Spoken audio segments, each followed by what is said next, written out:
Eh bien, bonjour à tous et je suis très heureux de vous retrouver pour vous qui ouvrez une nouvelle page du temps de l'Avent.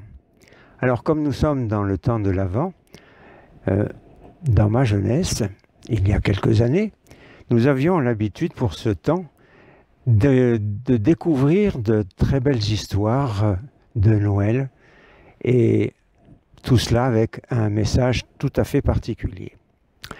Pour commencer notre histoire, eh bien, je vous offrirai deux versets. L'Éternel est plein de grâce et miséricordieux. Il donne de la nourriture à ceux qui le craignent. Psaume 111, versets 4 et 5. Et un autre verset, avant qu'il crie, « Je répondrai, et pendant qu'il parle, j'exaucerai. » Ésaïe chapitre 65, verset 24. Cette histoire s'intitule « Miracle dans la neige ».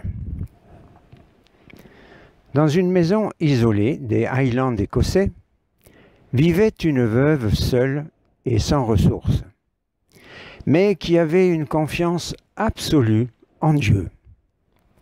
C'était en plein hiver et les provisions manquaient. La réserve de farine d'avoine nécessaire au porridge était épuisée. La veuve se mit au lit, confiante que le lendemain, elle aurait de quoi manger. Mais le matin, une tempête de neige faisait rage au dehors. Les chemins étaient bloqués, pas moyen de chercher du secours. Elle alluma son feu, mit de l'eau et le sel dans la casserole. Maintenant, se dit-elle, je vais aller demander le reste au Seigneur. Elle entra dans sa chambre, se mit à genoux, et après avoir remercié Dieu d'avoir toujours pris soin d'elle, elle lui présenta son souci. Pendant qu'elle priait, il lui sembla entendre frapper.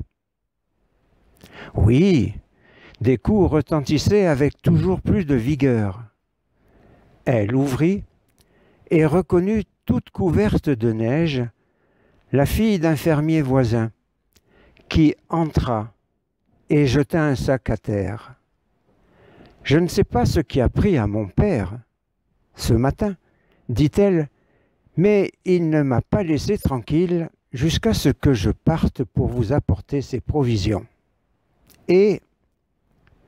Mais soudain, elle interrompit son discours et regarda avec stupeur la vieille croyante qui, sans l'écouter davantage, les mains jointes, remerciait déjà son Dieu à haute voix.